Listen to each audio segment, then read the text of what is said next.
வேலைக்காக நன்றி செலுத்துகிற கர்த்தாவே, இந்த காலை வேளையிலும் ஆண்டவரே உங்களுடைய கிருபை எங்களுக்குள்ள ஆண்டவரே புதிதாக இருக்கத்தக்கதாக இந்த காலை வேளையிலும் ஆண்டவரே வந்து ஆண்டவரே இந்த சமூகத்துடைய ஆசீர்வதிக்கும் கர்த்தாவே, ஆண்டவரே உங்கள் ஆண்டவரே மோசமான ஆண்டவரே கரம் ஆண்டவரே ஒவ்வொருத்தரையும் ஆண்டவரே நடத்தத்தக்கதாக ஆண்டவரே நீ நடத்தத்தக்க நீ வரும்படியாக சொல்லிக்கிற கர்த்தாவே, இந்த காலை வேளையிலும் நீர் இடைபெறும்படியாக சொல்லிக்கிறோம் ஆண்டவரே. பாட வேண்டிய வார்த்தைகள் ஆண்டவரே அறிவிப்புகள் ஒவ்வொன்றையும் ஆண்டவரே நீர் ஆசீர்வதித்த ஆண்டவரே கர்த்தாவே, ஆண்டவரே தடைகளெல்லாம் நுள்ளப்படுத்தி ஆண்டவரே சோதர்கள் வேலைகளெல்லாம் அகற்றி ஆண்டவரே உற்சாகத்தின் ஆவியம் வல்லமன் ஆவியம் தந்த ஆண்டவரே அதிகமாக நீ பலப்படுத்த செபிக்கிறோம். நாங்களும் ஆண்டவரே உங்களை ஆண்டவரே சிந்தையோடு உங்கள் ஆவியோடும் ஆண்டவரே போற்றவும் மையப்படுத்தவும் அந்த உணர்வுள்ள ஆவியை எங்களுக்கு தரும்படியாக செபிக்கிறோம். இதயத்தை உமக்குள்ளாக சமர்ப்பித்து ஆண்டவரே ஆண்டவரே உண்மையே நாங்கள் நோக்கி பார்க்கத்தக்க அந்த ஆறாண்டு முடிவு மட்டும் ஆண்டவரே உங்களோட ஆண்டவரே கருத்துக்குள்ளாக எங்களையும் ஒப்புக் கொடுத்து ஆண்டவரே நாங்களும் ஆண்டவரே நடக்க நீ கிருபை செய்ய முடியாது. உங்களோட வல்லமுள்ள கருத்துக்குள்ளாக ஒப்புக் கொடுக்கிறோம். தடையெல்லாம் நிமிலப்படுத்தி முடிவு மட்டும் நீ நடத்த முடியாது. உங்களோட கருத்துக்குள்ளாக ஒப்புக் கொடுத்து இயேசுவின் வல்லமுள்ள நாமத்தினால் ஜெபிக்கிறோம்.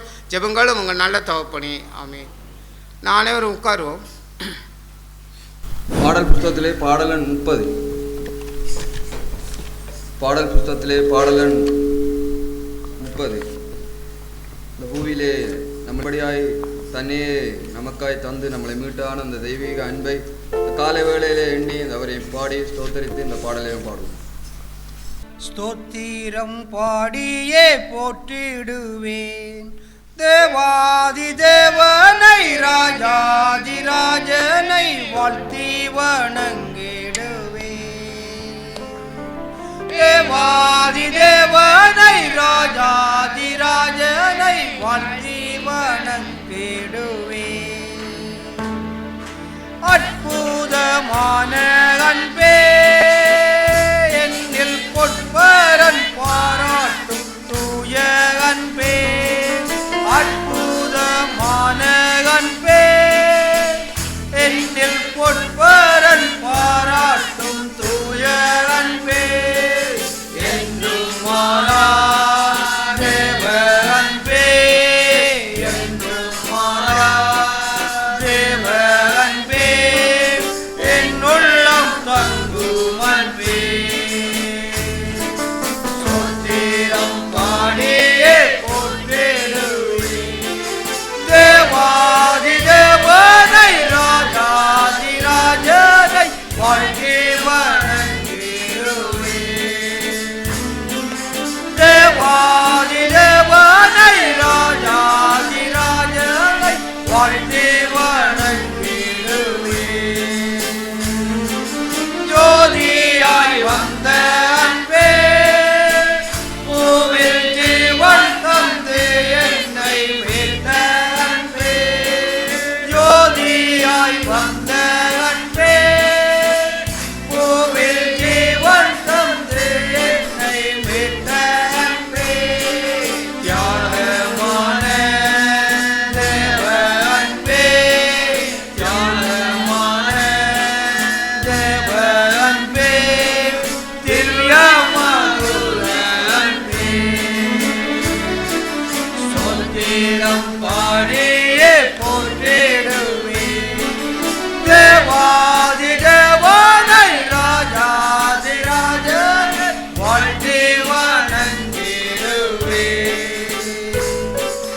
தேவாதி தேவனை ராஜாதி ராஜனை வாழ்த்தி வணங்கிடுவேன்.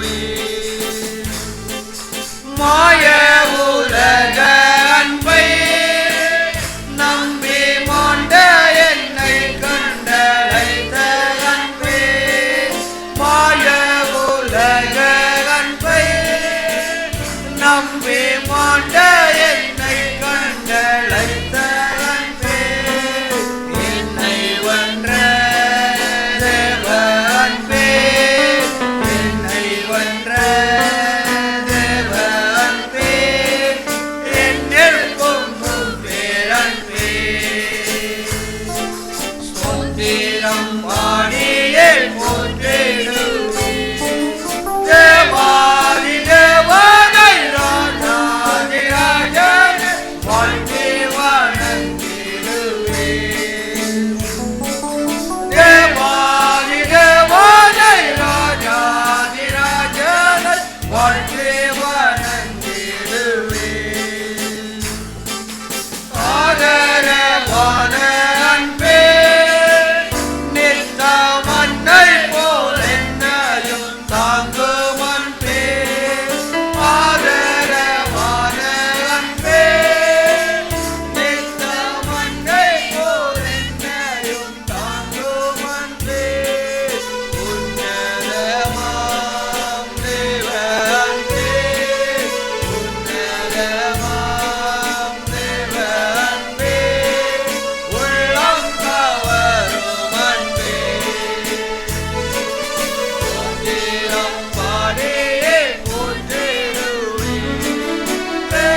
பாடல் புஸ்தகத்திலே பாடலன் 716.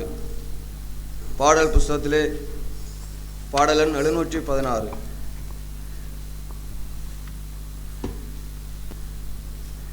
ஜீவனுள்ள நாட்கள்லாம் இயேசுக்காய் வாழ்வோம் என்றான அந்த பாடலை அவரை கேட்ட சிந்தையோடு இந்த பாடலை நாம் பாடுவோம். பாடலன் 716. ஜீவனுள்ள நாட்களெல்லாம் இயேசுவுக்காய் வாழ்வோம். இருப்பதுவோ ஒரு வாழ்வு, அதை அவருக்கு கொடுத்திடுவோம். ஜீவனுள்ள நாட்களெல்லாம் இயேசுவுக்காய் வாழ்வோம். இருப்பதுவோ ஒரு வாழ்வு, அதை அவருக்கு கொடுத்திடுவோம். வாழ்ந்திடுவோம், நாம் வாழ்ந்திடுவோம். இயேசுவுக்காக வாழ்ந்திடுவோம். வாழ்ந்திடுவோம், நாம்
கர்த்தருடைய நாமம் மகிமைப்படுவதாக.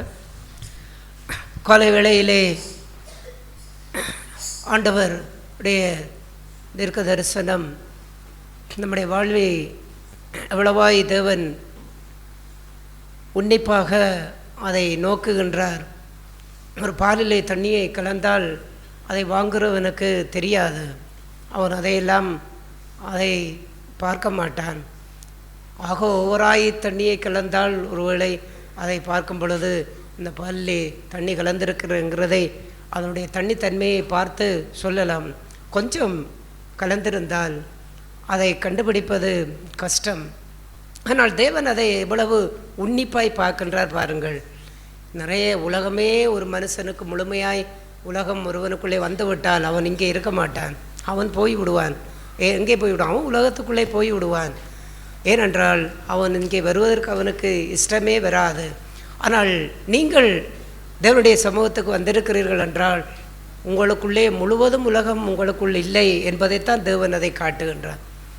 அப்படி என்றால் உங்களுக்குள்ளே அந்த கலப்பதை கூட தெரியாத அளவுக்கு ஒவ்வொரு அந்த வாழ்விலே சில உலகத்தினுடைய ஆவி, உலகத்தினுடைய வாழ்வு அதுக்குள்ளே லேசாக கூட அது இருக்கக்கூடிய ஒன்றை தேவன் அதை துல்லியமாக அதை காண்கின்றார். நாம் பார்க்க முடியாது, தேவன் பார்க்கின்றார். அவ்வாறான அந்த வாழ்விலே நாம் வெள்ளை நிறமாகவே இருக்க முடியும்.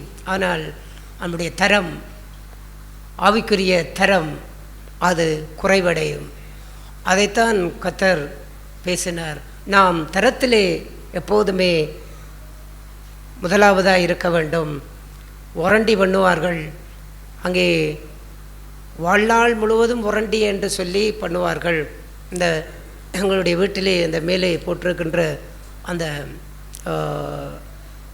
சீட்டு, அந்த கண்ணாடி சீட்டு, அதுக்கு வாழ்நாள் முழுவதும் உரண்டி, சாகும் வரைக்கும் அதற்கு உரண்டி இருக்கின்றது. நான் எத்தனை வயது வரைக்கும் நான் இருக்கையிலுமோ அத்தனை வயது வரைக்கும் அதுக்கு என்ன சேதம் வந்தாலும் அதுக்கு உரண்டி இருக்கின்றது. ஏனென்றால் அது தரத்திலே உயர்ந்தது. 1 வருட உரண்டி, 2 வருட உரண்டி, 6 மாத உரண்டி, 5 வருட உரண்டி, 10 வருடம், 15 வருடம் என்று உரண்டிகள் இருக்கின்றது. அதெல்லாம் தேவன் அப்படியெல்லாம் பார்ப்பதில்லை.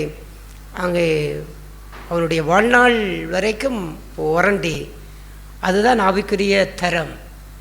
அப்படி என்றால் அவன் மரிக்கும் வரைக்கும் இவனுடைய வாழ்க்கையிலே உலகத்தை நேசிக்க மாட்டான். இவன் சாகும் வரைக்கும் உலகத்துக்குள்ளே போக மாட்டான். இவன் வாழ்விலே எத்தனை வயது வாழ்ந்தாலும் இவனுடைய வாழ்க்கையிலே உலகம் அவனுடைய உள்ளத்திலே கூட வருவதை அனுமதிக்க மாட்டான். ஏனென்றால் அவன் ஆவிக்குரிய உரண்டி அவனுக்குள்ளே இருக்கின்றது.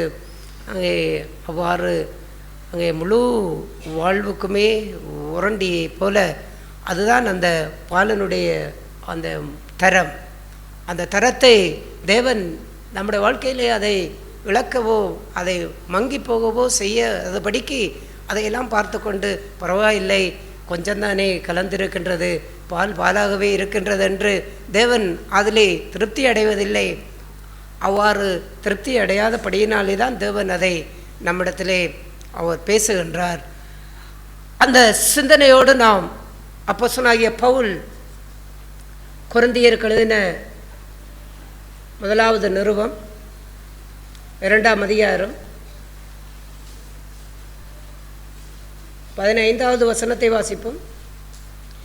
ஆவிக்குரியவன் எல்லாவற்றையும் ஆராய்ந்து நிதானிக்கிறான், ஆனாலும் அவன் மற்றொருவனாலும் ஆராய்ந்து நிதானிக்கப்படான். ஆவிக்குரியவன் எல்லாவற்றையும் ஆராய்ந்து நிதானிக்கின்றான்.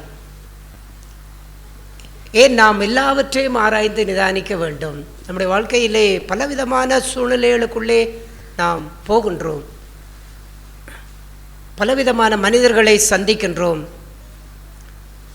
பலவிதமான வாழ்க்கை வட்டத்துக்குள்ளே நாம் வாழ்கின்றோம்.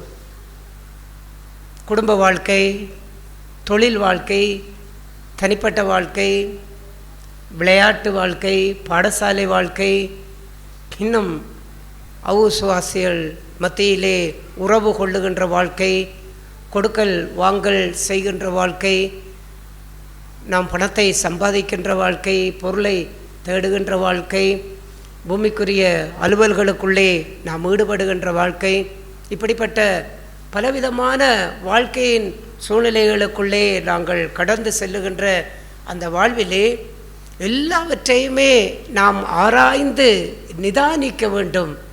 பிள்ளைகளை ஆராய்ந்து நிதானிக்க வேண்டும், குடும்ப வாழ்வை ஆராய்ந்து நிதானிக்க வேண்டும். நாம் செய்கின்ற வேலை ஸ்தலங்கள், தொழில் புரிகின்ற இடங்களிலே நாம் அதை வாழ்க்கையை ஆராய்ந்து நிதானிக்க வேண்டும். இன்னும் இந்த அவிசுவாசிகள் மத்தியிலே வாழ்கின்றதிலே அதை ஆராய்ந்து நிதானிக்க வேண்டும். ஏன் நிதானிக்க வேண்டும் என்றால், உலகம் நமக்குள்ளே வந்துவிடக்கூடாது, பாவம் நமக்குள்ளே வந்துவிடக்கூடாது. ஏனென்றால் நாம் எப்போதுமே ஆவிக்குரிய ஜனமாகவே இருக்க வேண்டும். ஆவிக்குரிய ஜென்ம சுபாவத்துக்குரிய மனுஷன் அவன் ஆதாமிலிருந்து வந்த மனுஷன். அவன் ஜென்ம சுபாவம் கொண்டவன். அவன் பாவத்திலே வாழ்கின்ற அந்த வாழ்விலே ஆவிக்குரியவன். அவன் பிந்தி வந்த ஆதாமாகிய இயேசு கிறிஸ்துவனுடைய சாயலுக்கு ஒப்பானவன். அந்த பிந்தி வந்த ஆதாமாகிய இயேசு பரத்துக்குரியவையே நோக்கும்படிக்கு பரலோகத்துக்கு ஏறி சென்றவர். அந்த ஆவிக்குரியவன் எப்போதுமே பரத்துக்குரியதையே நோக்குகின்றவன் தான் ஆவிக்குரியவன். பூமிக்குரியவைகளை நோக்குகின்றவன் அவன் ஜென்ம சுபாவத்துக்குரிய மனுஷன்.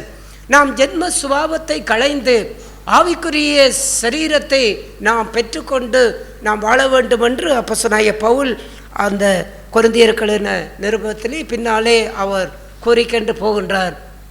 ஆகையால் அவ்வாறு அந்த பரத்துக்குரிய வாழ்வை, பரலோகத்துக்குரிய வாழ்வை நாம் வாழுகின்ற கூட்டம்தான் அந்த ஆவிக்குரிய கூட்டம். இந்த ஆவிக்குரிய கூட்டமாக இருக்கின்ற நாம் தொடர்ந்து எல்லா வாழ்க்கையிலும் நாம் ஒரு ஆவிக்குரியவனாகவே இருக்க வேண்டும். அப்படி என்றால் பரத்துக்குரியவனாகவே இருக்க வேண்டும். அப்படி பரத்துக்குரியவனாக இருக்கின்ற அந்த வாழ்விலே எந்தெந்த விஷயங்கள், நாம் பேசுகின்ற விஷயங்கள், பார்க்கின்ற விஷயங்கள், நாம் நடக்கின்ற வழிகள், நாம் செய்கின்ற செயல்கள், நாம் விளங்குகின்ற காரியங்கள், அத்தனை வாழ்க்கை பகுதிகளிலும் அது எல்லாமே அது பரத்துக்குரியதற்கு ஒத்ததாக இருக்கின்றதா என்பதை நாள்தோறும் நிமிஷந்தோறும் தன்னுடைய வாழ்வை ஆராய்ந்து பார்த்து கொண்டு வாழ்கின்ற அவன் தான் ஆவிக்குரியவன். அந்த ஆவிக்குரியவனாய் இல்லாதவன் அவன் என்ன செய்ய மாட்டான்? அவன் எல்லாவற்றையும் ஆராய்ந்து சோதித்து நிதானிக்க மாட்டான். ஆவிக்குரியவனாய் இல்லாதவனுக்கு அவனுடைய பார்வையிலே எது சரியாக இருக்கின்றதோ அதை செய்வான். ஆனால் அது பிழை என்பதை அவன் பிற்பாடு அதற்குள்ளே போய் விழுந்து அதற்குள்ளே துன்பத்தை தேடி, பிரச்சனையை தேடி, விபரீதத்தை தேடி, நஷ்டத்தை தேடி, இழப்பை தேடி, அதையெல்லாம் தேடிய பிற்பாடுதான் ஓஹோ இது பிழையான முடிவு, பிழையாக செய்து விட்டேன், பிழையாக யோசித்து விட்டேன், பிழையாக நடந்து விட்டேன், இப்படி செய்திருக்கக்கூடாது என்று அவன் அதுக்கு பிற்பாடுதான் அவன் உணர ஆரம்பிக்கின்றான்.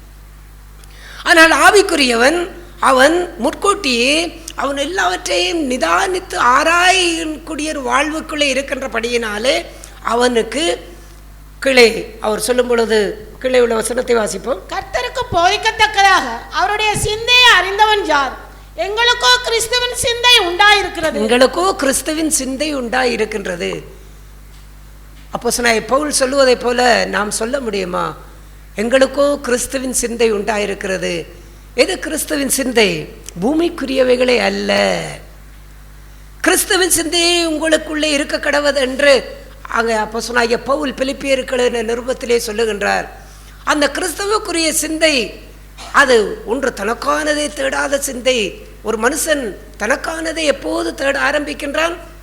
அவன் பூமிக்குரிய வாழ்வுக்குள்ளே தன்னை ஈடுபடுத்தி கொள்ள ஆரம்பிக்கும் பொழுதுதான் தனக்கானதை தேட ஆரம்பிக்கின்றான். பரத்துக்குரியதை அவன் தேடுகின்ற வாழ்வுக்குள்ளே அவன் போகும் பொழுது அவன் கிறிஸ்துவனுடைய சிந்தைக்குள்ளாக வாழ்கின்ற அந்த பரத்துக்குரிய வாழ்வை அவன் நோக்குகின்றான். ஆகையாலே தான் பூமிக்குரியவைகளை அல்ல மேலானவைகளையே தேடுங்கள். அந்த மேலானவைகளை தேடும்படிக்கு கிறிஸ்துவின் சிந்தை யாரிடத்திலே இருக்கின்றதோ அவன்தான் பூமிக்குரியவைகளை அல்ல மேலானவைகளே நோக்கும்படிக்கு அவன் எல்லாவற்றையும் ஆராய்ந்து நிதானிப்பான். எப்படி என்றால் இது பூமிக்குரிய சிந்தையா, இல்லாவிட்டால் கிறிஸ்துவுக்குரிய சிந்தையா? இது ஜென்ம சுபாவத்துக்குரிய என்னுடைய மனுஷிய சிந்தையா, இல்லாவிட்டால் இது கிறிஸ்துவுக்குரிய சிந்தையா? இது பரத்துக்குரிய வாழ்வுக்கேற்றதா, பூமிக்குரிய வாழ்வுக்கேற்றதா என்பதை அவன் ஆராய்ந்து நிதானிக்கின்றான். ஆராய்ந்து அவன் அவ்வாறு நிதானிக்கின்ற அந்த வாழ்வு யாரிடத்திலே இருக்கின்றதைத்தான் அப்போஸ்தலனாகிய பவுல், கிறிஸ்துவின் சிந்தை உள்ள சகோதர சகோதரிகள், எங்களுக்கோ கிறிஸ்துவனுடைய சிந்தை இருக்கின்றது. ஆகையால் அந்த சிந்தையிலே நாங்கள் நடந்து கொள்ளும் பொழுது இது ஜென்ம சுபாவத்துக்குரிய மனுஷனுக்குரிய காரியம், இது ஆவிக்குரிய மனுஷனுக்குரிய காரியம் எது என்பதை அவனாலே நிதானிக்க முடிகின்றது. ஆவிக்குரியவன் எல்லாவற்றையும் ஆராய்ந்து நிதானிக்கின்றான். இவ்வாறான அந்த வாழ்வை குறித்து அவர் அப்போஸ்தலனாகிய பவுல் சொல்லும் பொழுது 12வது வசனத்தை வாசிப்போம். நாங்களோ உலகத்தின் ஆவியை பெறாமல் தேவனால் எங்களுக்கு அருளப்பட்டவளை அறியும்படிக்கு தேவனிடத்திலிருந்து புறப்படுகிற ஆவியை பெற்றோம். இங்கே உலகத்தின் ஆவியை நாங்கள் பெறவில்லை, தேவனுடைய ஆவியை பெற்றிருக்கின்றோம். உலகத்தின் ஆவியை பெற்றவன் தான் உலகத்துக்குரிய வாழ்விலே எப்படி வாழலாம் என்கின்றதை அந்த உலகத்துக்குரிய கண்ணோட்டத்தோடே அவன் கொண்டு போய்கொண்டிருப்பான். அவன் என்றால் அவனுக்குள்ளே உலகத்தின் ஆவி இருக்கின்றது. ஆனால் தேவனிடத்திலிருந்து புறப்பட்டு வந்த ஆவியை பெற்ற மனுஷன் அதுக்கு எதிர்மாறாய் தேவனிடத்திலே போய் சேருவதற்கு எப்படி வாழ முடியும் என்பதைத்தான் அவன் நோக்குவான். ஆகையால் மனுஷனில் உள்ள ஆவியின்றி மனுஷருக்குரியவைகளை ஒருவனும் அறிய மாட்டான். நாம் மனுஷருடைய ஆவி இருக்கிறபடியினாலே தான் மனுஷனுடைய சில உணர்வுகளை புரிந்து கொள்ளுகின்றோம், மனுஷனுடைய சில வேதனைகளிலே அவர்களோடு பகிர்ந்து கொள்ளுகின்றோம், மனுஷனுடைய சந்தோஷத்திலே அவர்களோடு இணைந்து கொள்ளுகின்றோம், மனுஷனுடைய கஷ்டங்கள் துன்பங்கள் மத்தியிலே அவர்களுக்கு ஏதோ ஒரு ஆறுதலை சொல்லுகின்றோம். ஏனென்றால் அது மனுஷனுடைய ஆவி, அது மனுஷனுக்குரியவைகளை புரிந்து கொள்ளுகின்றது. அதே போல தேவனுடைய ஆவியை அன்றி ஒருவனும் தேவனுக்குரியவைகளை அறிய மாட்டான். அந்த தேவனுக்குரியவைகளை வாழ்க்கையிலே அறிந்து கொண்டு வாழும்படிக்கு அந்த தேவனுடைய ஆவியானவர் நமக்குள்ளே இருக்கின்றார். அந்த ஆவியானவர் நமக்குள்ளே இருக்கும் பொழுதுதான் ஆவிக்குரியவன் எல்லாவற்றையும் ஆராய்ந்து நிதானிக்கின்ற வாழ்வு. ஆவிக்குரியவனிடத்திலே எப்போதும் நிதானம் இருக்கும். நிதானத்தை இழப்பவன் அவன் மனுஷனாய் இருக்க முடியாது. உலகத்திலே நிதானத்தை இழப்பவன் மனுஷன் இல்லை, அவன் மனிதனாய் வாழ முடியாதென்று அவ்வாறு சொல்லுவதைப் போல இந்த ஆவிக்குரிய நிதானத்தை இழப்பவன் ஆவிக்குரியவன் அல்ல. ஆவிக்குரியவன் நிதானமாக செயல்படுவான். அவன் என்ன முடிவு எடுத்தாலும் தேவனிடத்திலே ஜெபித்தெடுப்பான். அவன் என்ன காரியங்களுக்கு கடந்து போவதற்கு இருந்தாலும் தேவனிடத்திலே ஜெபித்து அதை செய்வான். அவன் எதை பேசுவதற்கு இருந்தாலும் தேவனிடத்திலே அவன் கொஞ்சம் நிதானமாக இருந்து அவன் பேசுவான். காரணம், அவன் பேசுகின்ற செய்கின்ற காரியங்கள் அது ஒருபோதும் இந்த ஜென்ம சுபாவத்துக்குரிய மனுஷனுக்கு ஒத்ததான வாழ்வாக இருக்கக்கூடாது. நாம் ஆவிக்குரிய ஜனமாக வாழும்படிக்கே நாம் அழைக்கப்பட்டிருக்கின்ற இந்த வாழ்விலே பரத்துக்குரியவைகளே வாழ்வுக்குள்ளே எப்போதும் நம்முடைய வாழ்வு இருந்து கொண்டிருக்க வேண்டும். அப்படி என்றால் கிறிஸ்துவனுடைய சிந்தையிலே நாங்கள் வாழ வேண்டும். இப்படி நாங்கள் ஆராய்ந்து ஆவிக்குரியவர்களாய் நிதானிக்க தவறிவிட்டால் என்ன நடக்கும்? ஆதியாமத்தின் புஸ்தகம் 3ஆம் அதிகாரத்திலே 6வது வசனத்தை வாசிப்போம். அப்பொழுது ஸ்திரீயானவள் அந்த விருட்சம் புசிப்புக்கு நல்லதும் பார்வைக்கு இன்பமும் புத்தியை தெளிவிக்கிறதற்கு இச்சிக்கப்படத்தக்க விருட்சமாய் இருக்கிறது என்று கண்டு அதன் கனியை பறித்து புசித்து தன் புருஷனுக்கும் கொடுத்தாள். இங்கே பிசாசு அவன் அவளிடத்திலே வந்து சொல்லுகின்றான், இதை புசித்தால் இப்போ இருக்கிற இந்த வாழ்க்கையை விட நீங்கள் நல்லா இருப்பீர்கள். அதைத்தான் அவன் சொன்னான். இப்போது நீங்கள் வாழ்கிற வாழ்க்கையை விட இதை புசித்தால் இன்னும் உங்களுடைய கண் திறக்கும், இன்னும் நன்மதிமை அறிவீர்கள், இன்னும் தேவர்களைப் போல மாறுவீர்கள், இன்னும் நல்லா இருப்பீர்கள். இப்போ அவன் சொல்லும் பொழுது அந்த ஏவாள் அவள் என்ன செய்தாள் என்றால், அவன் சொல்லுவதை கேட்டு அவள் பாருங்கள், அங்கே திரும்ப இருக்க வாசிப்போம். அப்பொழுது ஸ்திரீயானவள் அந்த விருட்சம் புசிப்புக்கு நல்லதும் பார்வைக்கு இன்பமும் புத்தியை தெளிவிக்கிறதற்கு இச்சிக்கப்படத்தக்க விருட்சமாய் இருக்கிறது என்று கண்டு பாருங்கள், அவள் இன்னும் புசிக்கவே இல்லை, இந்த பழத்தை இன்னும் சாப்பிடவே இல்லை. ஆனால் அவள் பார்த்த உடனே ஒரு விஷயத்தை அவள் நம்பிவிட்டாள். இதுதான் இன்றைக்கும் நம்முடைய வாழ்க்கையிலே இருக்கக்கூடிய மிகப்பெரிய அபாயம். நம்முடைய பிள்ளைகளை குறித்தோ, நம்மை குறித்தோ, நாம் வாழ்கின்ற வாழ்க்கையை குறித்தோ இந்த சம்பவம் நமக்கு எப்போதுமே இது ஒரு டேஞ்சரான அந்த சிவப்பு லைட்டை போல, இல்லாவிட்டால் அந்த மின்சார அந்த அபாயம் நிறைந்த இடத்திலே போடுகின்ற அந்த எலும்புக்கூட்டு தலையை போல டேஞ்சர் என்று போடுவதைப் போல இந்த டேஞ்சரான வார்த்தை தான் இந்த வாழ்க்கையிலே நம்ம எப்போதுமே ஆணியாலே பொறிக்கப்பட்டு வைத்திருக்கக்கூடிய ஒரு மிகப்பெரிய ஒரு காரியம்.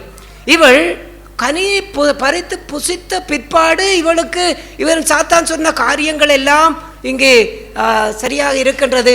ஆகா, இது நல்ல ஒரு ருசியான பழம்தான், இது நிச்சயம் கண்ணை தெளிய என்று அதெல்லாம் அவள் சாப்பிட்ட ஒரு நல்லதா கெட்டதா நன்மையா தீமையா சாப்பிட்டா தானே தெரியும்.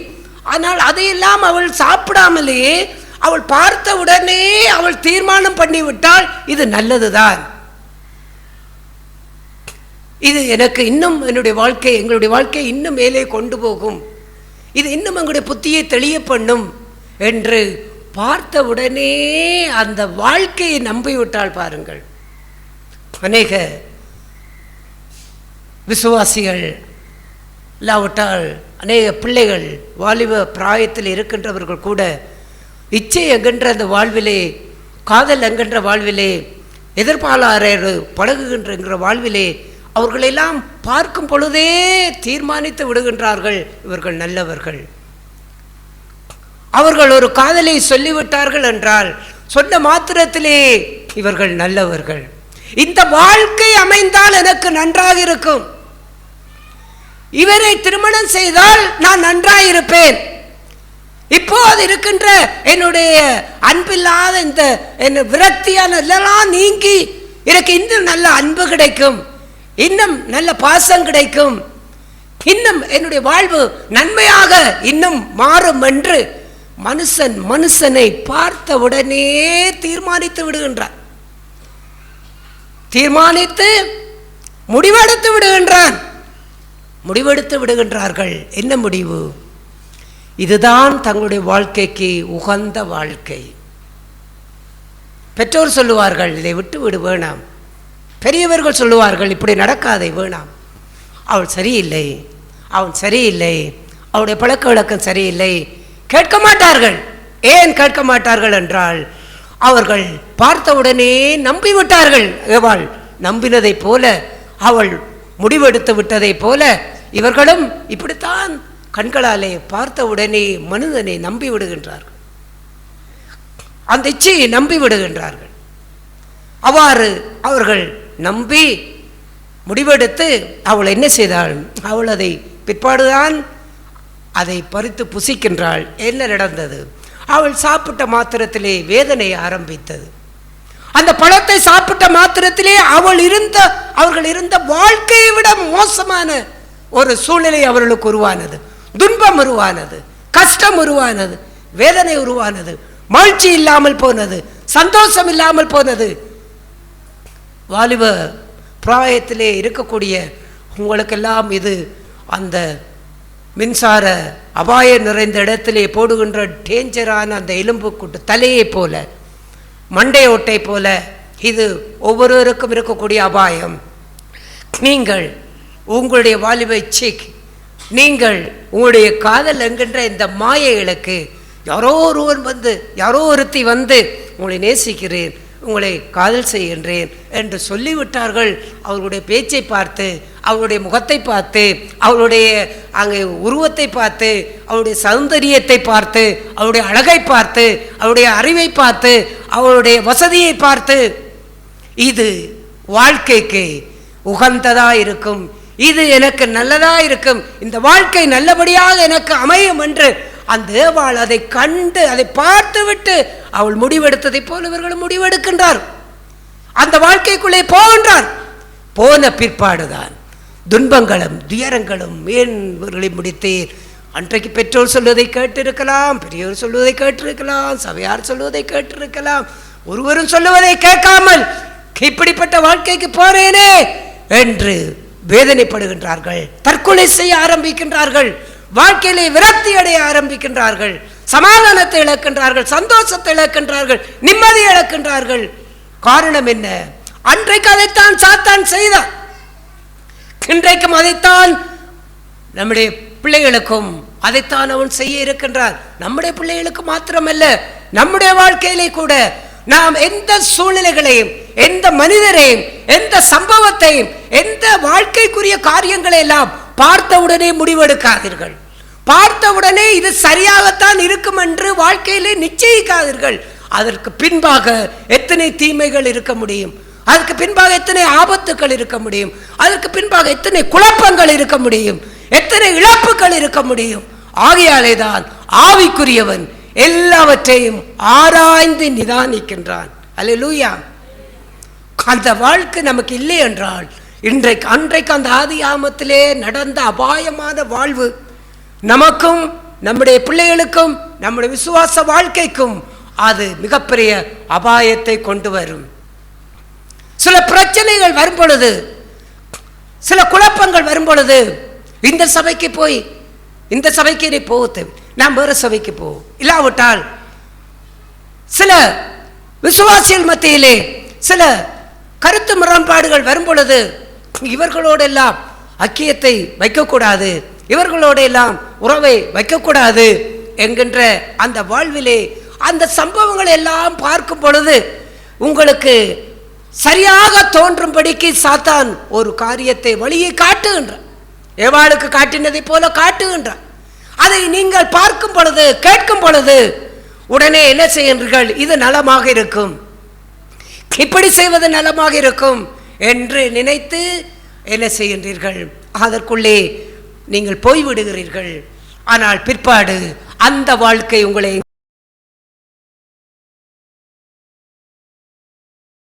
உங்கள் வாழ்வு மேலோங்கி வளர்ந்ததா, இல்லாவிட்டால் அதை விட இன்னும் பாதாளத்துக்குள்ளே இன்னும் கீழ் நோக்கி போனீர்களா? இதுதான் இன்றைக்கும் அநேக வாழ்விலே நடந்து கொண்டிருக்கக்கூடிய ஒரு காரியம், உலகத்திலே நடந்து கொண்டிருக்கக்கூடிய ஒரு காரியம். நம்புகின்றார்கள், மனுஷர்கள் நம்புகின்றார்கள். நாம் ஒருவரை நம்புகின்றோம், ஒருவரை நம்பி அவர்களோடு பழகுகின்றோம். ஆனால் அவர்கள் நல்லவர்கள் என்று நம்பி பழகுகின்றோம். அவர்களே நமக்கு தீங்கிழைக்கக்கூடியவர்களாய் மாறுகின்றார்கள், அவர்களே நம்முடைய வாழ்க்கையை கெடுக்கிறவர்களாய் மாறுகின்றார்கள். ஒருவரை நம்புகின்றோம், ஒரு சகோதரி, ஒரு அவிசுவாசியான மனுஷரை நம்புகின்றோம், விசுவாசியான மனுஷர் யாரை நாம் எடுத்த வாக்கிலே நம்புகின்றோம். இவர்கள் இப்படி இருக்க மாட்டார்கள், இவர்கள் இப்படி வாழ மாட்டார்கள், இவர்கள் இப்படி நடக்க மாட்டார்கள், அது நல்லது. ஆனால் அவ்வாறெல்லாம் அவர்கள் இருப்பார்கள் என்று, அவ்வாறெல்லாம் அவர்கள் நடப்பார்கள் என்று எடுத்த வாக்கிலே நம்பாமல் கிறிஸ்துவனுடைய சிந்தைக்குள்ளாய் ஒப்பு கொடுத்து தேவனிடத்திலே ஜெபித்து, இந்த சூழ்நிலையை நான் நம்பலாமா ஆண்டவரே, இந்த மனுஷனை நான் நம்பலாமா ஆண்டவரே, இந்த காரியத்திலே ஏதாவது விபரீதம் இருக்குமா, இதில் ஏதாவது ஒரு பிரச்சனை வருமா என்கின்றதை தேவனிடத்திலே ஆராய்ந்து நிதானித்து ஜெபித்து அந்த வாழ்க்கையை முன்னெடுக்கும் பொழுது அபாயத்தை தேவன் காட்டுவார், ஆபத்தை தேவன் காட்டுவார். வேண்டாம், விட்டுவிடு. அதிகமாய் பிள்ளைகளுடைய வாழ்விலே உங்களுடைய பிள்ளைகளை நீங்கள் யாருடைய வீட்டிலேயாவது கொண்டு விடுகின்றீர்கள் என்று வையுங்கள். ஏதோ ஒரு படிப்பு விஷயத்துக்காக, வேலை வாய்ப்பு விஷயத்துக்காக இன்னொருடைய வீட்டிலே கொண்டு விடுவதற்கு முன்பாக நீங்கள் என்ன யோசிக்கிறீர்கள்? அவர்கள் நல்லவர்கள், அவர்கள் பிரச்சனை இல்லாதவர்கள், இங்கே இருப்பது பிள்ளைக்கு பாதுகாப்பாக இருக்கும். ஏன் நாம் அவ்வாறு உடனே முடிவெடுக்கின்றோம்? அவருடைய பேச்சை பார்த்து, அவர்களுடைய சந்திக்கின்ற அந்த சூழ்நிலையை பார்த்து, இல்லாவிட்டால் அவர்களை குறித்து நாம் கேள்விப்பட்ட காரியங்களை பார்த்து நாம் அவ்வாறு முடிவெடுக்கிறோம். இல்லாவிட்டால் அவர்களை பற்றி நமக்கு தெரிந்திருக்கிறபடியினாலே நாம் அவ்வாறு முடிவெடுக்கிறோம். ஆனால் அது எல்லாம் ஆவிக்குரிய வாழ்க்கைக்கு ஏதாவது ஒரு பிரச்சனையை அது கொண்டு வருமா? ஆவிக்குரிய வாழ்க்கைக்காக நம்முடைய பிள்ளைகளுக்கு ஏதாவது ஒரு பிரச்சனையை கொண்டு வருமா? அவர்களை ஏதாவது ஒரு பாவத்துக்குள்ளே அது கொண்டு போய் விடுமா? தீமைக்குள்ளே கொண்டு போய் விடுமா? ஏதாவது ஒரு விபரீதத்தை கொண்டு வந்து விடுமா? இதையெல்லாம் யார் ஆராய்ந்து சோதிக்க முடியும்? ஆவிக்குரியவர்கள். கவனம். அன்றைக்கு ஏவாள் அதை பார்த்த உடனே அவள் நம்பினாளே, அந்த நம்பினபடியினால் அவள் புசித்த பிற்பாடு எப்படி எதிர்மாறாய் காரியம் நடந்தது பாருங்கள். எதை நம்புகின்றோமோ அதிலே கவனமாயிருங்கள். நீங்கள் யாரை நம்புகிறீர்களோ அவளை குறித்து கவனமாயிருங்கள். ஏன் நாம் ஒருவருடைய எதிர்ப்பாளருடைய அது பைக்கிலேயோ அங்கே பிள்ளை உட்கார்ந்து ஒரு ஆணோ ஒரு பெண்ணோ அவர்களுக்கு பின்பாக உட்கார்ந்து கொண்டு எல்லாம் செல்லாதீர்கள் என்று ஏன் இவ்வாறெல்லாம்? அவ்வாறான பழக்கமே என்ன செய்துவிடும்? அவர்களை தீமைக்குள்ளே கொண்டு போய்விடும். இல்லாவிட்டால் அவர்களுக்கு ஏதோ ஒரு விபரீதத்தை கொண்டு வந்து விட முடியும், அவர்களுக்கு ஏதோ ஒரு பிரச்சனையை கொண்டு வந்து விட முடியும். அவர்கள் நல்லவர்கள் தானே, அவர்கள் பிரச்சனை இல்லாதவர்கள், இவர்களோடு நாம் செல்லலாம் என்று நாம் உடனே முடிவெடுத்து காரியங்களை செய்கின்றோம். ஆனால் அந்த சந்தர்ப்பத்திலே ஆவிக்குரியவர்களாய் நிதானிக்க வேண்டும். ஏனென்றால் ஜென்ம சுபாவத்துக்குரிய மனுஷனிடத்திலிருந்து எது எப்போது எப்படி வெளிப்படும் என்பது நமக்கு தெரியாது. அதை ஏவாள் அறியாதபடியினாலே மாண்டாள். அவளோடு சேர்ந்து மனுக்குலம் முழுவதும் மாண்டது. இன்றைக்கும் அவ்வாறான அபாயத்தை தான் இன்றைக்கு சாத்தான் ஆவிக்குரிய ஜனங்களிடத்திலே எப்படி இவர்களுக்குள்ளே உலகத்தை கொண்டு போகலாம், இவர்களை எப்படி உலகத்தின் பாணியிலே இழுத்து கொண்டு போகலாம் என்கின்றதை அவன் துல்லியமாக பார்த்து கொண்டிருக்கின்றான். அவ்வாறு பார்த்து கொண்டிருந்து சூழ்நிலைகளை உருவாக்கி கொடுக்கின்றான், மனிதர்களை உருவாக்கி கொடுக்கின்றான். நம்பி மாண்டவர்கள் எத்தனை பேர், நம்பி மாண்டழிந்த பிள்ளைகள் எத்தனை பேர், நம்பி மாண்டழிந்த விசுவாசிகள் எத்தனை பேர். சூழ்நிலைகள் அவர்களை எப்படியெல்லாம் மாற்றினது பாருங்கள். பாடசாலையிலே படிப்பதில் வேலை ஸ்தலம் என்று செல்லுகின்ற அந்த வாழ்விலே அந்த பிள்ளைகளுடைய வாழ்வு எப்படியெல்லாம் மாறியது. ஏன், எப்படி மாறினது, எப்படி அவர்களுக்குள்ளே உலகம் வந்தது? நாம் எடுக்கின்ற முடிவுகள் ஆவிக்குரியவர்களாக இருந்து நிதானித்து நாம் ஜெபித்து அந்த முடிவை எடுத்திருக்கக்கூடிய வாழ்வு பிரதான். அவ்வாறு நாம் எடுக்கும் பொழுது தேவன் சொல்லுவார், இதை வேண்டாம், இதை விட்டுவிடு, இல்லாவிட்டால் இந்த சூழ்நிலையிலே இந்த இடத்தை தெரிவு செய்யாதே, இந்த மனுஷரை நம்பாதே. பண விஷயங்களிலே கூட நம்மிடத்திலே வந்து யாராவது உங்களிடத்திலே அங்கே அவர்கள் கைமாத்தாய் பணம் கேட்க வரும்பொழுது உங்களை ஏமாற்ற வேண்டும் என்பதற்காக இவளிடத்திலே வேண்டினால் கொடுக்காவிட்டாலும் இவர்கள் ஒன்றும் பேச மாட்டார்கள், கொடுக்காவிட்டாலும் சண்டை போட மாட்டார்கள் என்று வந்து உங்களிடத்திலே யாராவது அந்த ஆவியோடு கூட பணம் கேட்க வர முடியும். அதை எப்படி நீங்கள் இனங்காண முடியும்? அவன் வந்து பேசும்போது கஷ்டத்திலே பேசுவதை போல, துன்பத்திலே பேசுவதை போல, வறுமையிலே பேசுவதை போல பேசுவார்கள். சர்ப்பங்களைப் போல வினாவுள்ளவர்களும் புறாக்களைப் போல கபடற்றவர்களுமாயிருங்கள் என்று ஆண்டவர் சொன்னார். சர்ப்பம் ஒரு சத்தம் கேட்டால் உடனே அது வினாவை எழுப்பும், கேள்விக்குறியை போல இருக்குது, என்ன சத்தம்? அவ்வாறு ஆவிக்குரியவன் நிதானிக்க பழக வேண்டும். உண்மையாக இவனுக்கு பிரச்சனை தானே, உண்மையாக இவன் திரும்ப கொடுக்கும்படியாகவே அந்த எண்ணத்தோடு இவன் கேட்கின்றானா என்று கர்த்தருடைய சமூகத்திலே ஆராய்ந்து ஒரு ஆவிக்குரியவனாக நிதானித்து அதன் முடிவை எடுக்க வேண்டும். பார்த்தவுடனே நாம் இறங்கி பார்த்தவுடனே அவருடைய பேச்சை நம்பி உங்களுடைய பணத்தை நீங்கள் கொடுத்தால் அந்த பணம் உங்களுக்கு கிடைக்காமல் ஏமாந்து போகக்கூடிய வாழ்வு. அவ்வாறான வாழ்விலே அதிகமாக அந்த வாழ்வுக்குள்ளே அனுபவப்பட்டேன், நீங்களும் அனுபவப்பட்டிருப்பீர்கள். ஆகையாலே தான் ஆண்டவர் ஒரு காரியத்தை கற்றுக் கொடுத்தார். கபடற்றவனாய் நடந்து கொள், சர்ப்பத்தை போல வினா உள்ளவனாய் இருந்து கொள், கண்மூடித்தனமாக எல்லாவற்றையும் நம்பாதே. கண்ணை மூடிக்கொண்டு எல்லாம் சரிதான் என்று கண்ணை மூடிக்கொண்டு நம்பிவிடாதே. கவனம், யாரா இருந்தாலும் கவனமாயிரு. அவருடைய காரியங்களை ஆராய்ந்து நிதானித்து உன்னுடைய காரியங்களை நீ கொண்டு செல்ல வேண்டும். ஏனென்றால் இந்த உலகத்திலே நாம் பரத்துக்குரிய சிந்தனை உடையவர்களாய் இருக்க வேண்டும். பூமிக்குரிய சிந்தனை உடையவர்களாய் கொடுக்கல் வான்களை செய்துவிட்டு தரவில்லை என்றால் போய் சண்டை பிடித்து போய் வாக்குவாதம் பண்ணி ரோட்டிலே என்று பேசி இல்லாவிட்டால் குறை சொல்லி அவர்களை விமர்சித்து கொண்டு உலகத்தின் ஆவியை கொண்டு வராதே. உலகத்து மனுஷன் அப்படித்தான் செய்கின்றான், அதே போல நீ அவ்வாறு நடந்து கொள்ளாதே. அப்படி கிறிஸ்துவனுடைய சிந்தையோடு நீ கவனமாய் இருந்து எல்லாவற்றையும் ஆராய்ந்து நிதானே. ஒருவரை குறித்து ஒருவர் வந்து உங்களிடத்திலே பேசுகின்றாரா? பேசும் பொழுதே அவர் என்ன பேசுகிறார்?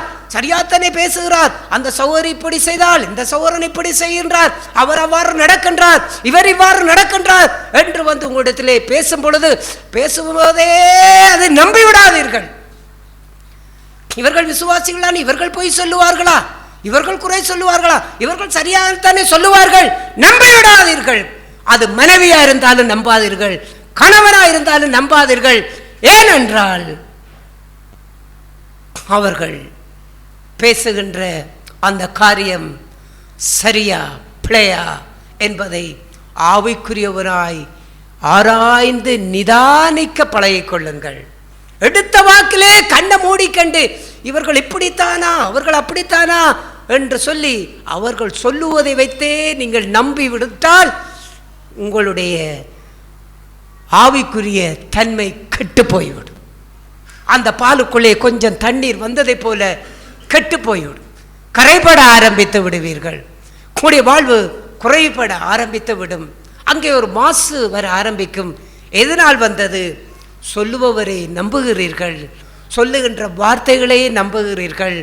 அவ்வாறு அவர்கள் பேசும் பொழுதே அதை கண்ணை மூடிக்கொண்டு அதை நம்புவதற்கு கவனமாயிருங்கள். நம்பக்கூடாது, ஆராய்ந்து நிதானிக்க வேண்டும். நம்முடைய வாழ்க்கையை நாம் பாதுகாத்து கொள்ள வேண்டும். தேவனுக்குரிய வாழ்க்கையை நாம் பாதுகாத்து கொள்ள வேண்டும். ஆண்டவர் இயேசு இவ்வாறான ஒரு காரியத்தை சொல்லும் பொழுது அவர் அந்த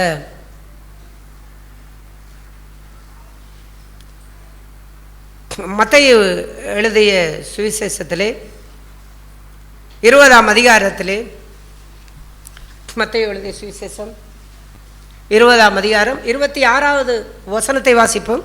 உங்களுக்குள்ளே அப்படி இருக்கலாகாது, உங்களில் எவனாகிலும். அங்கே அதுக்கு மேலே உள்ள வசனம்.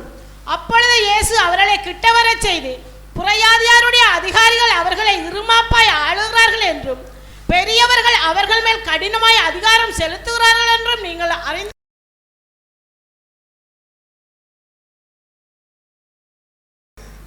அவ்வாறு வாக்குவாதம் இல்லாவிட்டால் அந்த அப்போஸ்தலன் யோவானும் யாக்கோப்பும் ஆண்டவரிடத்திலே வலது பார்சத்திலும் இடது பார்சத்திலும் நாங்கள் உட்கார வேண்டும் என்று கேட்டவுடனே அவர்களிலே எரிச்சல் அடைந்தார்கள். இவர்கள் நாங்கள் எல்லாம் இருக்க இவர்களையும் போய் பார்க்க வேண்டும் என்று இவர்கள் ஏதோ தங்களை பெரியவர்களாக்கிக் கொள்ளும், நான் தான் பெரியவனாக இருக்க வேண்டும் என்றெல்லாம் ஒருவர் எரிச்சலடைந்து கோபமடைந்து வாக்குவாதம் பண்ணி இவ்வாறெல்லாம் இருக்கும் பொழுது ஆண்டவர் அவர்கள் சொன்னார், கிட்ட வாருங்கள். ஏன் நீங்கள் இவ்வாறு நடந்து கொள்ளுகிறீர்கள்? புறையாதியான மனுஷன்தான் அவ்வாறு நடந்து கொள்ளுகின்றான். அவன்தான் பட்டத்துக்கும் பதவிக்கும் பெருமைக்கும் புகழ்ச்சிக்கும் பணத்துக்கும் அவனுடைய கௌரவத்துக்கும் சுயத்துக்கும் அவன்தான் போராடுகின்றான். அவன்தான் வாக்குவாதம் பண்ணுகின்றான், அவன்தான் பலவந்தம் பண்ணுகின்றான். யாரை கெடுக்க முடியும், யாருக்கு அநீதி செய்ய முடியும் என்றெல்லாம் அவன்தான் சிந்திக்கிறான். உலகத்தின் போக்கிலே எப்படி போக முடியும், உலகத்தின் நாகரீகத்துக்குள்ளா எப்படி நடக்க முடியும் என்று பிரயாதியான மனுஷன் அவன்தான் சிந்திக்கின்றான். ஆண்டவர் சொன்னார், கிட்டே வாருங்கள். ஏன் அவர்களை கிட்டே வாருங்கள் என்றார்?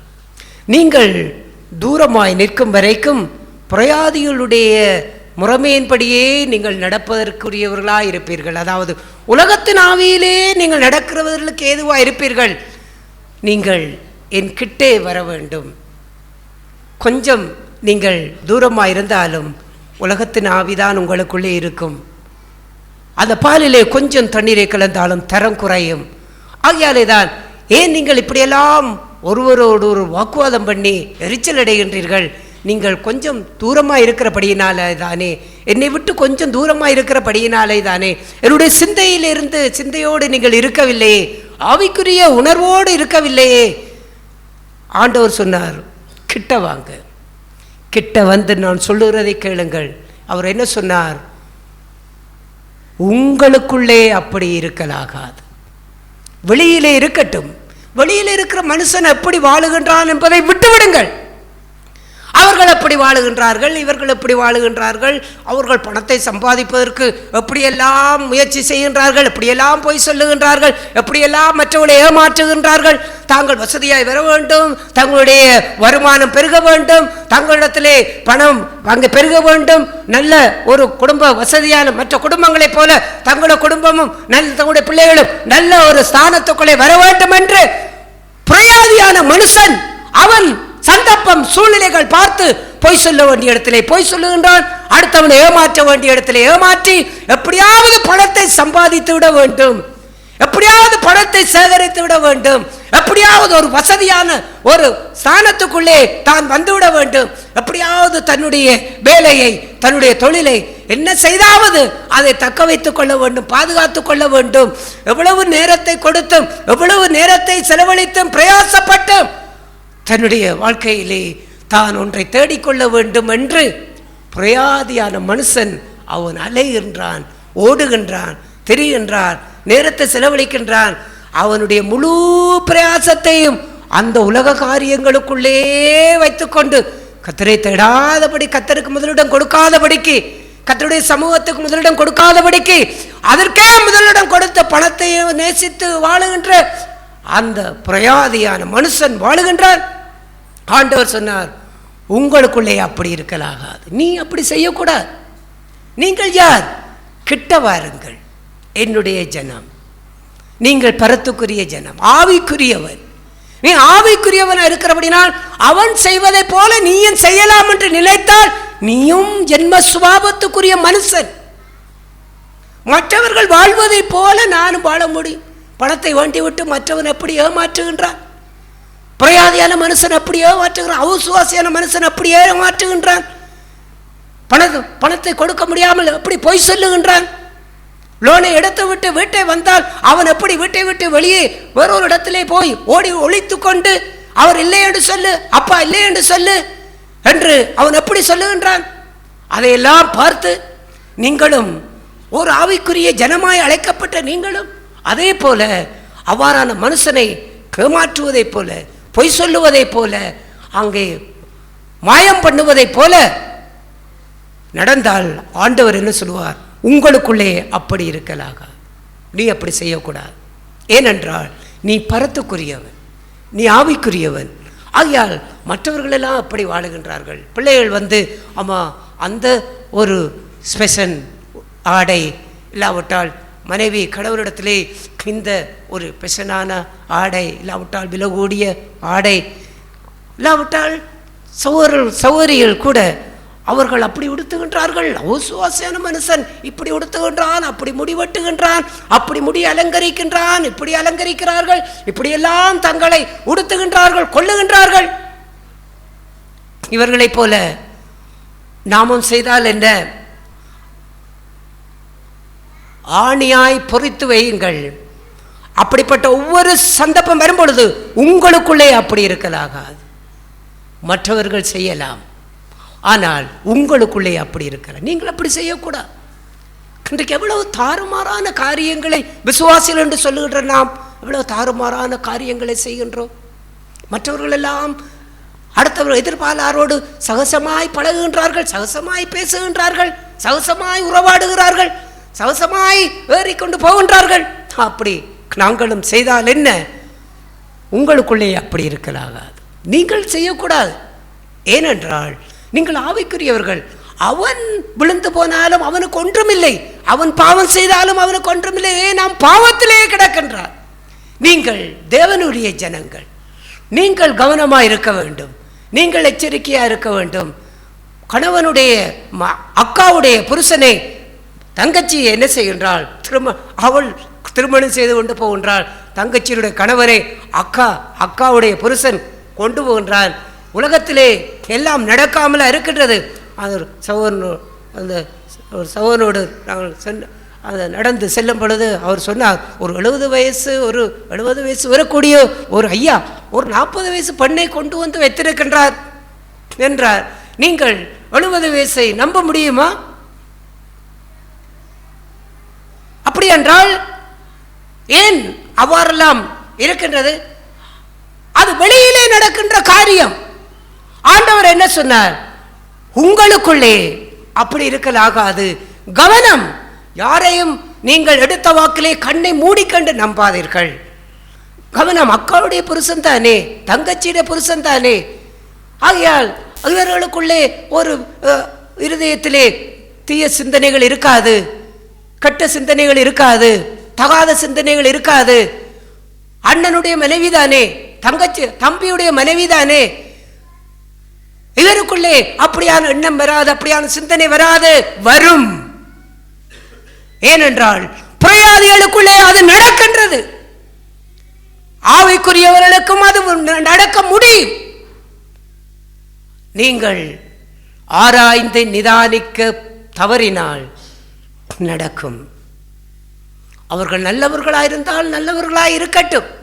ஆனால் நல்லவர்கள் என்று நீங்கள் நம்பி அவர்களிடத்திலே பழகுகின்ற காரியங்கள் ஆபத்தானது, தீங்கானது. எதை நம்பினீர்களோ அதுவே உங்களுக்கு நம்பிக்கை துரோகமாய் மாறும். தன்னுடைய சொந்த உறவுகளுக்கே தீங்கிழவிக்கின்ற கொடிய காலமாய் மாறும். அப்படித்தான் வெளியிலே நடக்கின்றது. அவ்வாறான வாழ்வு உங்களுக்குள்ளும் அது வர முடியும் என்று ஆண்டவர் அதை எச்சரித்துத்தான் ஆவிக்குரியவன் எல்லாவற்றையும் நிதானே தருகிறான். அக்காவுடைய புருஷன் அக்காவுடைய புருஷனாக இருக்கட்டும். அதை நாம் அவ்வாறு மதித்து நடக்கின்ற வாழ்வே இருக்கட்டும். அவரோடு ஏறி போய் அவரோடு உட்கார்ந்து கொண்டு அவரோடு பழகி கொண்டு அப்படி வாழ முடியுமா? அப்படி இருக்க முடியுமா? அண்ணனுடைய மனைவிதானே, தங்கச்சியுடைய மனைவிதானே, தம்பியுடைய மனைவிதானே என்று சொல்லிக்கொண்டு அவர்களோடு சல்லாபமாய் பேசி உறவு கொண்டு அவர்களோடு உட்கார முடியுமா? அது மாற்றாதா? அவர்களை மாற்றாதா? மாற்றும். புரையாதிகளிலே அவ்வாறு நடக்கின்றது, உலகத்திலே அவ்வாறு நடக்கின்றது. அந்த உலகம் உங்களுக்குள்ளே வந்துவிட்டால் நீங்களும் அப்படி போய்விட முடியும். ஆகையால் ஆண்டவர் சொன்னார், உங்களுக்குள்ளே அப்படி இருக்கலாகாது. நீங்கள் அப்படி பழகக்கூடாது, நீங்கள் அப்படி இருக்கக்கூடாது, நீங்கள் அப்படி உறவாடக்கூடாது. நீங்கள் எப்போதுமே ஆவிக்குரியவர்களாய் ஆராய்ந்து நிதானியுங்கள். பெண் பிள்ளைகளை வைத்திருக்கின்ற சகோதரிகள், பெற்றோர்கள் கவனம். உங்களுடைய பெண் பிள்ளைகளை நீங்கள் கண்ணை மூடிக்கண்டு எதையுமே நம்பி கொண்டு அவருடைய பாதைகளிலே அவர்களுடைய காரியங்களை எல்லாம் நீங்கள் கண்ணை மூடிக்கொண்டு அனுமதிக்காதீர்கள். ஒரு பெற்றோராய், ஆவிக்குரிய பெற்றோராய் ஆராய்ந்து நிதானியுங்கள். இந்த பிள்ளைக்கு இது எப்படிப்பட்ட பாதிப்பை கொண்டு வருமா? அதை கவனம். யாருடைய வீட்டிற்கும் நம்பி அவர்களை விட்டுவிடாதீர்கள். அவர்கள் நல்லவர்களால் விட்டுவிடாதீர்கள். ஆபத்து, உங்களுடைய பிள்ளைகளுக்கு ஆபத்து. அது யாராக இருந்தாலும், அது ஆண் பிள்ளைகளாக இருந்தாலும் பெண் பிள்ளைகளாக இருந்தாலும் இந்த காலத்திலே கவனமாயிருங்கள். சர்ப்பங்களைப் போல வினா உள்ளவர்களாயிருங்கள்.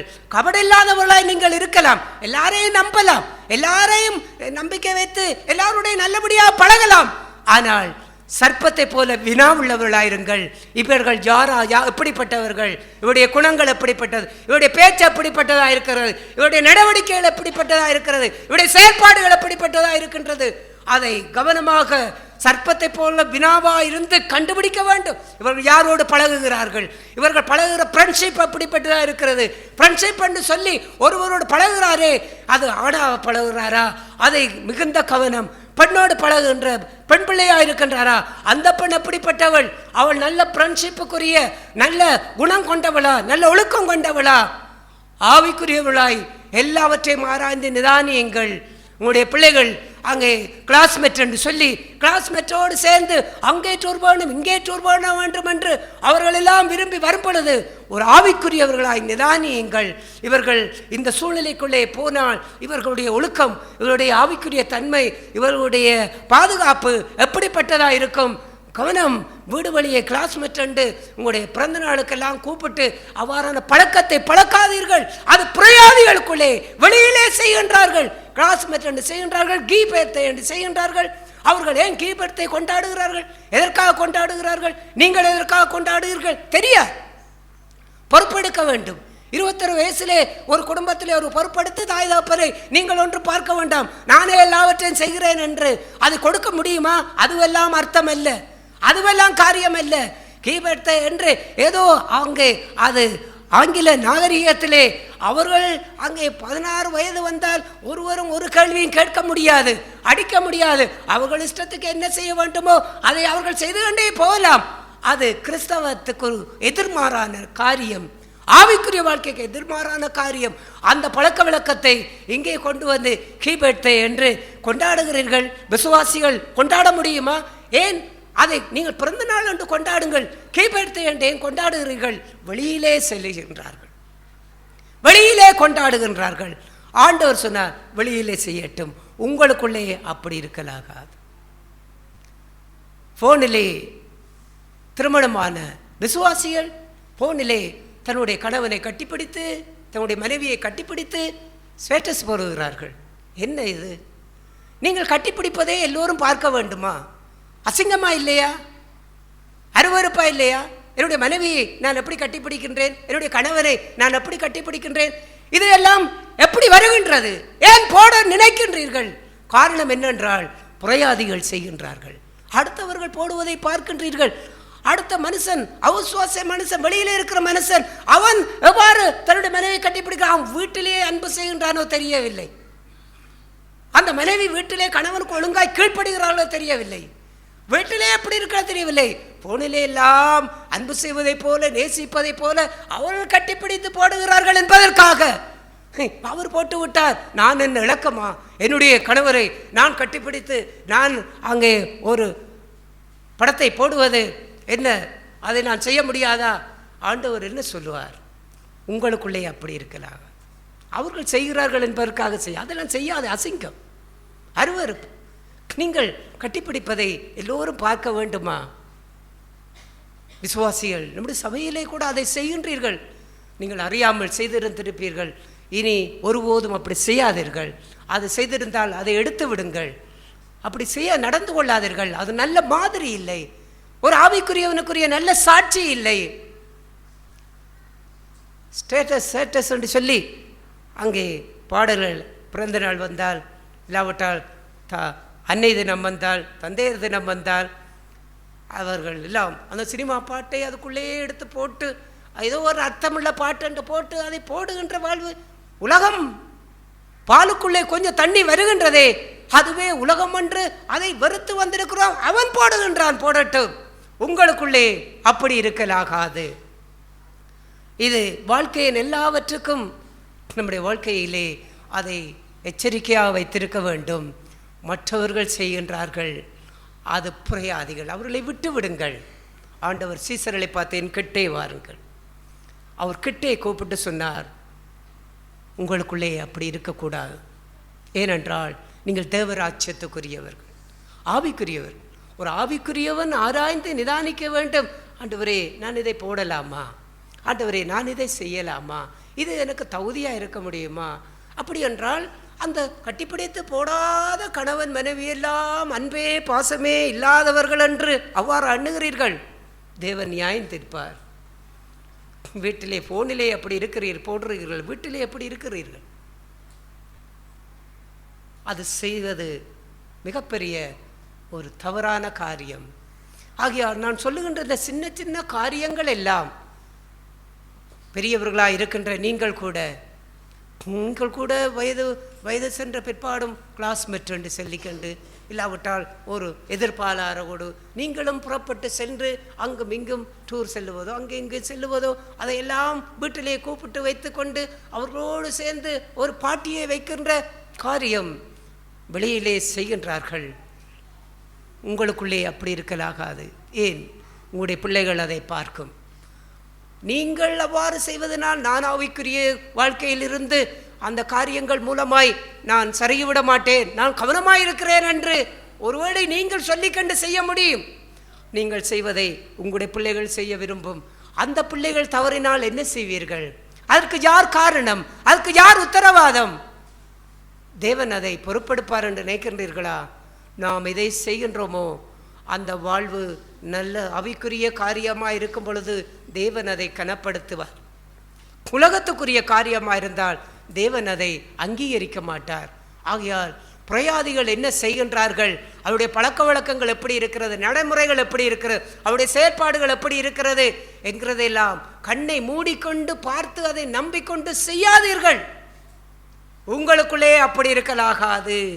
ஆவிக்குரியவர்களாய் எல்லாவற்றையும் ஆராய்ந்து நிதானித்து சோதித்து வாழ்ந்து கிறிஸ்துவனுடைய சிந்தையிலே வாழுவோம். இந்த உடன்படிக்கையிலே பங்கு கொள்ளுகின்ற நாம் கிறிஸ்துவனுடைய சிந்தையோடு பரத்துக்குரிய வாழ்வுக்கு எது உகந்தது, ஆவிக்குரிய வாழ்க்கைக்கு எது உகந்தது, ஆவிக்குரிய வாழ்க்கைக்கு ஏதுவாக எதை முடிவெடுக்க வேண்டும் என்று ஏவாளுடைய வாழ்வை எச்சரிக்கையாக கொண்டு மனுஷரை நம்புவது, சூழ்நிலைகளை நம்புவது, எந்த வாழ்க்கையுமே எடுத்த வாக்கிலே கண்ணை மூடிக்கொண்டு நம்பி வாழ்க்கையை ஒப்பு கொடுத்து விடாதீர்கள்.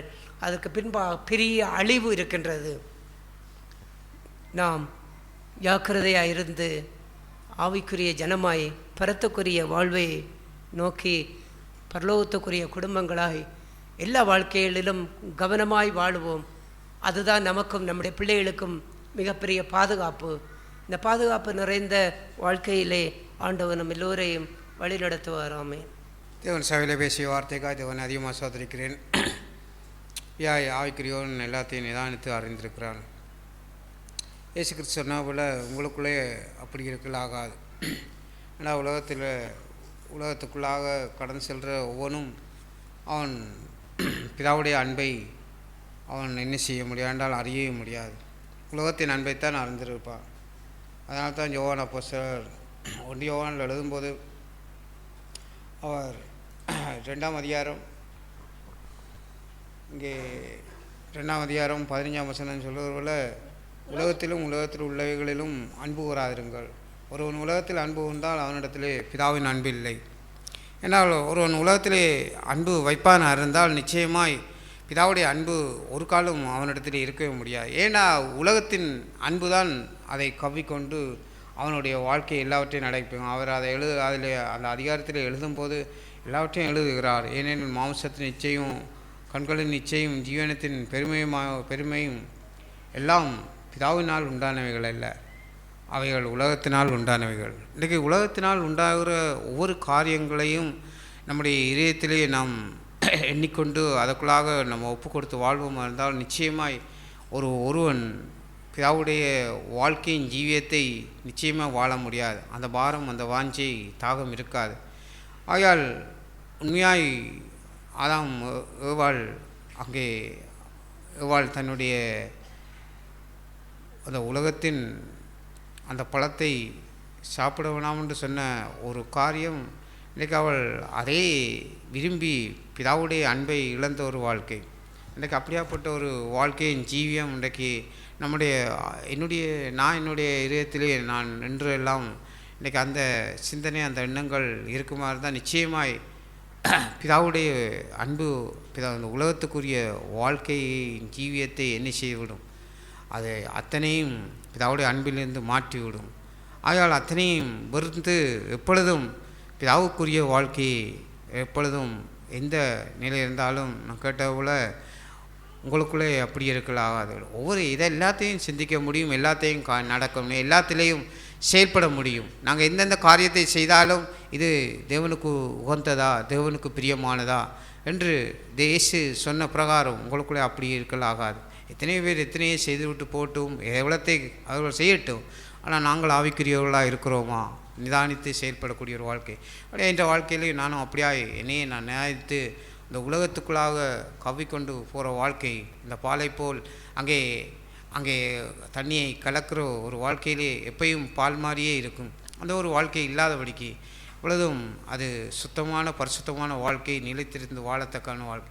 அப்படியாப்பட்ட ஒரு வாழ்க்கையின் ஜீவியத்திலே என்னுடைய வாழ்க்கையும் உண்மையாக ஒப்பு கொடுத்து ஒரு நாட்களிலும் அப்படியாப்பட்ட ஒரு வைராக்கியமுள்ள உத்தமமான பரிசுத்தமான வாழ்க்கை வாழ தேவனும் கிருபை செய்வான்னு சொல்லி விசுவாசத்தை அறிக்கை செய்கிறேன்.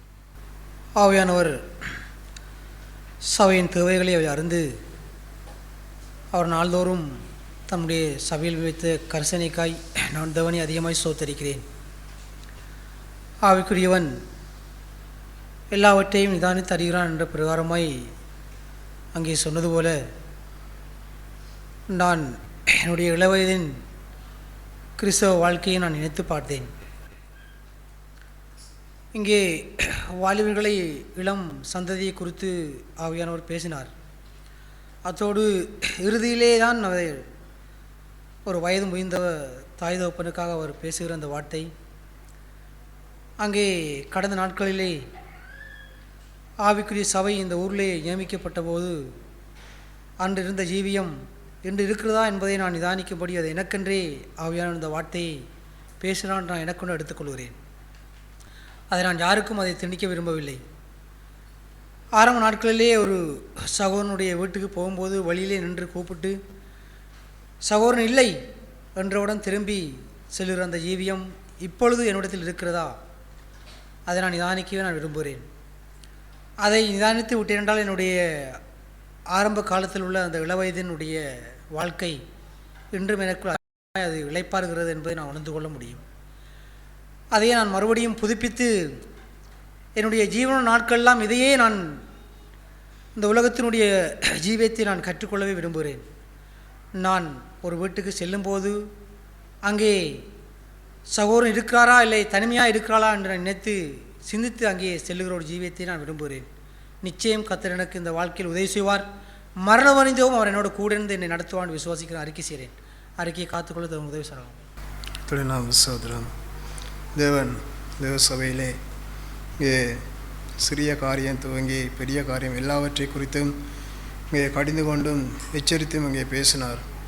இங்கே எல்லாவற்றிலும் குறைவுள்ளவனா என்பதை நான் சிந்தித்து பார்க்கும்படியாய் நாட்களிலே தேவன் பேசினார். அவருடைய நான் மயப்படும்படியாய் நாட்களிலே வார்த்தை கடந்து செல்லும்போது என்னை நானே ஆராய்ந்த பகுதிகள் இங்கே அநேகமாக இங்கே இருக்கிறது. என்னுடைய குறைவுகளை நாட்களிலே நான் நிறைவு செய்யும்படியாய் அது தெளிந்தவனாக இருக்கும்படியாய் நாட்களிலே தேவன் இங்கே அவருடைய தீர்க்கதரிசனத்தின் மூலம் பேசினார். இங்கே கலப்புள்ள ஆவிக்குரிய வாழ்க்கை அது ஒருபோதும் அது பூரணமாக முடியாது. இங்கே ஒளிக்குள்ளாய் இருள் வந்து அந்த ஒளியை இங்கே நிறைப்பூடும்போது அங்கே ஒரு மந்தரமான ஒரு காரியம் அங்கே இருந்துவிட முடியும். நாட்களிலே நான் ஆவிக்குரியவனாக இருந்து கொண்டு உலகத்தை நேசிக்கிறவான அந்த பகுதியைப் போல இன்றைக்கு சிறிய காரியம் என்னிடத்தில் அங்கே அது அற்பமாக இருந்தாலும் அது நான் ஆவிக்குரியவன் என்று சொல்லிக்கொள்வதற்கு தகுதியில்லாத ஒரு மனுஷனாய் இங்கே இருந்துவிட முடியும். இன்றைக்கு நான் என்னை சோதித்து பார்த்ததெல்லாம் எனக்குள்ளாக இருக்கக்கூடியான அந்த இருள் அது என்ன என்பதை முதலாவது நான் சிந்தித்து பார்த்து அந்த காரியத்தை முதலாவது என்னை விட்டு அதை எடுத்து போடக்கூடியான ஒரு உண்மையுள்ள வாழ்க்கை, அங்கே அப்பேற்பட்ட ஒரு வாழ்க்கையை நான் எல்லாவற்றையும் சோதித்து அறிந்து வாழ்கிறான அந்த வாழ்க்கை ஒன்றே பூரணமான ஒரு ஆவிக்குரிய அந்த வாழ்க்கை, கலப்பில்லாத வாழ்க்கை, தூய்மையான பாலை போலான அந்த ஒரு வாழ்க்கை. அப்பேற்பட்ட ஒரு வாழ்வினை நான் வாழ்வதற்கு ஏதுவாக வர நாட்களில் தேவன்தாமே நடத்துவான் அறிக்கை செய்யணும். கர்த்தருடைய பரிசுத்த நாமம் எப்படிதா ஆண்டவர் காலைகளிலே பேசிய வார்த்தை அதிகமாய் என்னை உற்சாகப்படுத்தியது.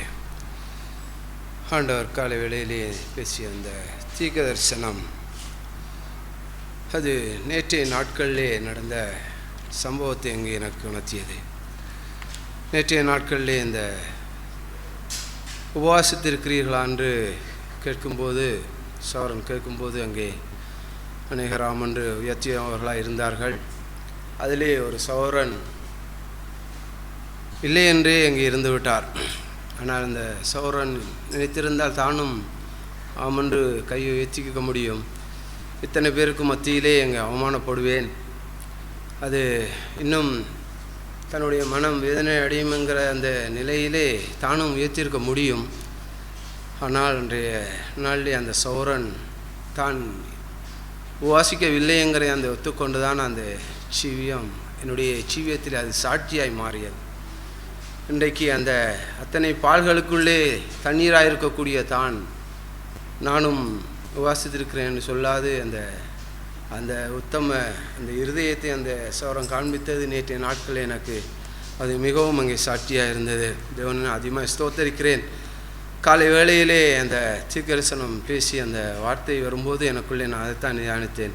ஆண்டவரே, நான் சுத்த பாலாக இருக்க வேண்டும், உள்ளத்திலே உண்மையாக இருக்க வேண்டும் என்கிறதான அந்த ஜீவியத்தை தான் நான் கண்டேன். இன்றைக்கு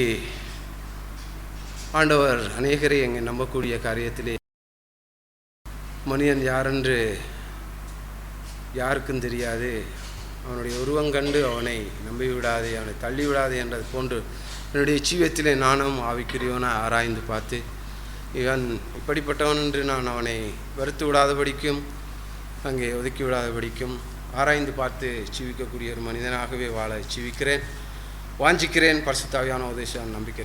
ஆவியானவர் இந்த காலை வேளையிலுமாய் பேசின வார்த்தைக்கு அதிகமாய் நன்றி செலுத்துகிறேன்.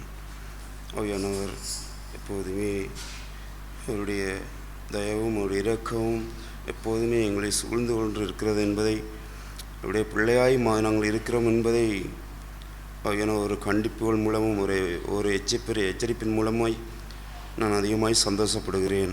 ஆனாலும் என்னுடைய காரியங்களை குறித்தும் அதை மனந்திரும்படியும் அதை சரியான முறையிலே அதை சரியான ஒரு திருப்புமுனைக்கு கொண்டு வர வேண்டும் என்பதை சில காரியங்களை குறித்தும் ஆவியானவர் சபையில் பேசினார். கலையில் தீர்க்க தரிசனமான வார்த்தை பேசும்போதும் எனக்குள்ளாய் ஆவியானவர்களோடு பேசினதெல்லாம் பாலாகவே இருக்கிறது. ஆனால் அதுக்குள்ளே கலப்படமான தண்ணீர் எந்த விதத்திலுமே அது தனியாய் தெரிவதில்லை. நான் கிறிஸ்தவனாய் இருந்தாலும் நான் கிறிஸ்தவனுடைய பேரிலே உண்மையான ஆவிக்குரியவனாய் நான் இருக்கிறேனா என்பதை பார்க்கும்போது என்னுடைய சூழ்நிலைகளே எனக்குள்ளான காரியங்கள், உலகத்திற்கு உண்டான காரியங்களும் உலகத்துக்குரிய காரியங்களும் எனக்குள்ளாக இருப்பதை நான் உணரும்படியாய் ஆவியானவன் இந்த வார்த்தை மூலமாய் பேசினார். ஆவிக்குரியவன் நிதானித்து அறிகிறான். அவன் தன்னைத்தானே சோதித்து அறியும் போது தனக்குள்ளான அனைத்துமே அவன் உண்மையாய் தேவனிடத்தில் ஒப்பு கொடுக்கும்போது தனக்குள்ளாக இருக்கிற காரியம் அனைத்துமே அதை வழியாய் அவனுக்குள்ளாய் தெரியப்படும் என்பதை எந்த சூழ்நிலையிலும் அதை மறக்கவே முடியாது. என்னுடைய காரியங்களே அனைத்தையும் ஆவியானவர் முழுவதுமாய் வெளியே கொண்டு வந்தார். என்னுடைய காரியங்கள் முழுவதும் நான் என்னுடைய ஒரு தகப்பனாய், நான் இந்த பூமிக்குரிய தகப்பனாய் நான் வாழுவேன்னு சொன்னால் என்னுடைய பிள்ளைகளை எந்த விதத்திலே நடத்த முடியும்? எனக்குள்ளாய் எவ்வளவு காரியங்கள் இருக்கிறது. நான் அதிலிருந்து விடுதலை பெற்றிருக்கிறேனா, இருக்கிறேனா இல்லது பிள்ளைகளே அந்த காரியத்திற்குள்ளே நடத்துகிறேனா என்பதை நான் நிதானிக்கும்படியாய் பேசினார். இந்த வழியிலுமோ நான் வெட்கப்படுகிறேன்.